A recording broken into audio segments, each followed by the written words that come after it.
Good morning, Titans. It's Friday, February 24th, and you're watching Titan TV. I'm Braylon. And I'm Morgan. It's been 2 years since UIL districts have changed. Some new changes are on the way. Here's more. For those who don't know, FISD will be put in a new district next year. We asked some teachers what they thought of this. To be redistricted means that some of the teams that were in our same districts, such as Newman Smith, R.L. Turner, or Creekview, they're no longer with all the Frisco schools anymore, and we've been assigned 3 new schools that will take place of the Carrollton schools. How does it feel to be put in a new district? I think it's really good because you get some change, and if you play the same people all the time, year after year after year, then you really don't get any variety, and you really need some variety in who you play against at all levels, at all sports. And so I think the way the UIL does it and restructures every 2 years really gives you some variety, and it gives you some opportunities to play some people that you may not ever play. I'm sure Centennial will excel no matter who our competition is. Be strong, Titans. As you know, President's Day was Monday, and we all enjoyed a day off of school. However, maybe you should have studied the presidents on President's Day.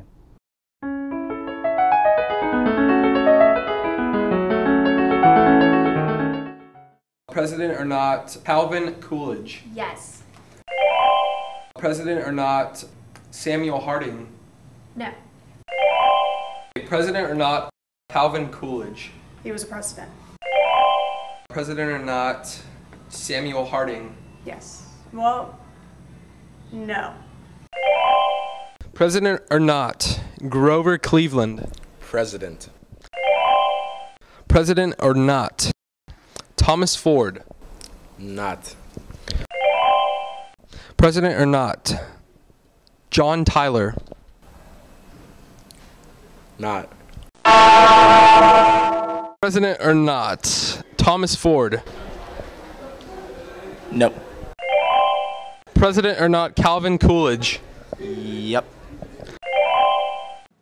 Looks like some students and staff remembered what they have learned over the years. This is Tanner, Titan TV. It's important to know the difference between Calvin Coolidge and Calvin Klein. Exactly. It's not like they're twins. In our next story, we discover that there are some walking the halls that might be confused with celebrities. Many students have striking resemblances to popular celebrities. Can you see it? Chances are, when you're walking down the halls of Centennial, you have seen a few people who look a lot like celebrities. We found a few and caught their thoughts on camera. Do you think you look a lot like Taylor Lautner? I don't think I look like him at all, but it's just me. Do you think you look a lot like Eli Manning? Honestly, I don't, but I've had a million different people tell me I do, so I must look like him, I guess. Many students and teachers think that Miss Kerpock has a striking resemblance to Zooey Deschanel. What are your thoughts on people asking you if you look like Adrian Peterson? I think I'm kind of flattered that people think I look like somebody famous, but to me, myself, I think I'm just a regular guy. And every time somebody sees a Adrian Peterson commercial, they always say, "Hey, you look just like Adrian Peterson." And I think that it's pretty neat that I even resemble, a celebrity. But I think I'm just a regular old guy. Keep an eye out for more celebrity lookalikes. You may be friends with one and not even know it. This is Allie. Yulim. Shakira. Titan TV. Earth and Space Science classes had an explosive project recently. It was a lot of fun. The goal of the project was to build a working model of a volcano. We study in our volcano unit about how volcanoes erupt and what mechanisms go into that. So their objective was to make a model that would actually erupt.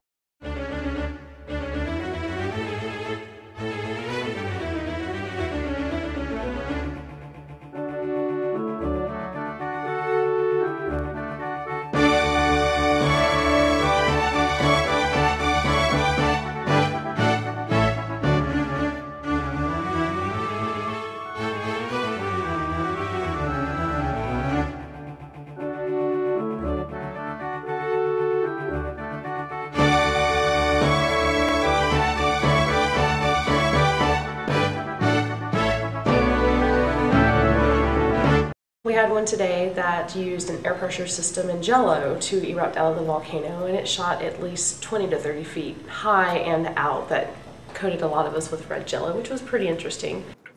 Do you ever sit in class and crave a somewhat cool bottle of water? Well, don't be that guy. For just $1, you can go to one of these bad boys and buy one. When you approach this state-of-the-art machine, you will notice the wonderful selection of different refreshing beverages that the school provides us with. Also, you will notice the wonderful reliability and efficiency.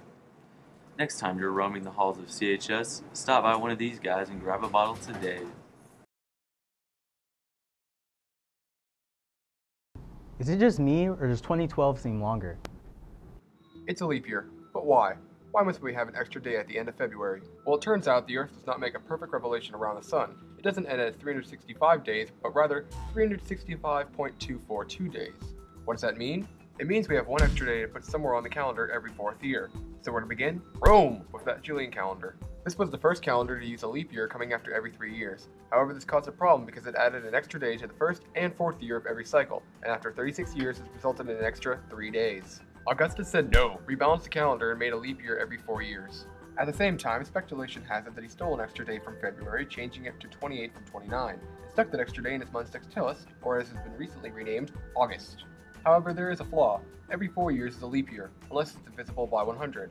Then it's not, unless the number is divisible by 400, which explains why this wasn't corrected until the introduction of the Gregorian calendar more than 1500 years later. So why did February get the extra day?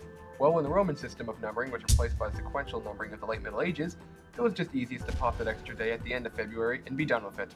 Henceforth, February gets an extra day. So, if you were born on leap day, does that mean you only have a birthday every 4 years? Hey, cool story, bro.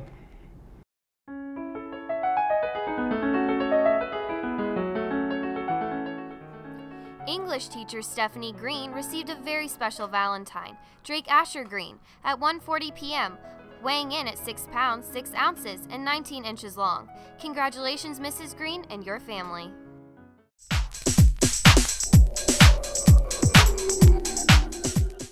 The CHS Speech and Debate team has had a wonderfully successful year, winning over 200 trophies and 7 sweepstakes trophies this year. Our area is pretty tough, so congratulate our students who have qualified for state. They'll be departing for Amarillo on February 29th. That's Leap Day, incidentally. And keep listening to the second period announcements for more updates and details.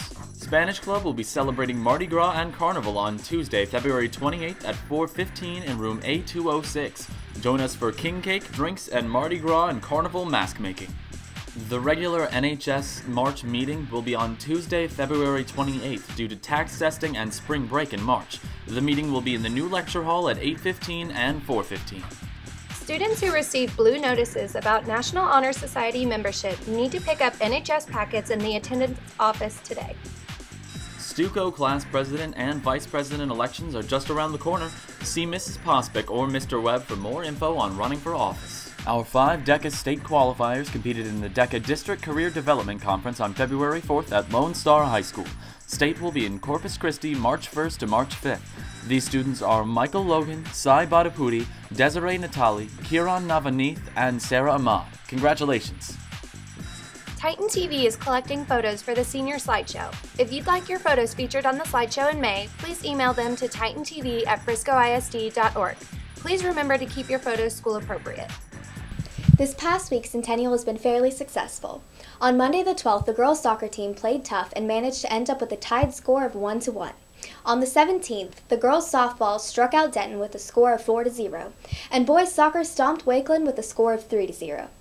Boys' basketball fought hard, falling short after McKinney North hit a buzzer beater after Bryant Rucker tied it up with a 3-pointer. Boys' soccer fell short against Frisco and lost 0-1, but boys' baseball hit it home, striking out Mesquite 9-0. The Sweethearts danced hard on Saturday and came away with many trophies and awards. They received many officer awards, including Best Overall Choreography and Overall Officer Technical Merit, and Best in Class Hip Hop and Overall Best in Class Officers. Ashlyn Rodriguez and Anna Lee received first runner-up for their duet, and Amanda Chlorfine and Emily Bovshow received second runner-up for their duet. The small hip-hop ensemble received first runner-up, and the entire team came away with Best in Class Team Hip Hop. Frisco ISD Relays will be held February 25th at Memorial Stadium. The 3,200 meter run will begin at 7:45 a.m. and the girls will run prelims at 8:30 a.m. The boys' field events will begin at 8 a.m. and finals will begin after boys' prelims are complete. This is Ashlyn signing off, Titan TV Sports. Thanks for watching this week's edition of Titan TV. Have a great weekend.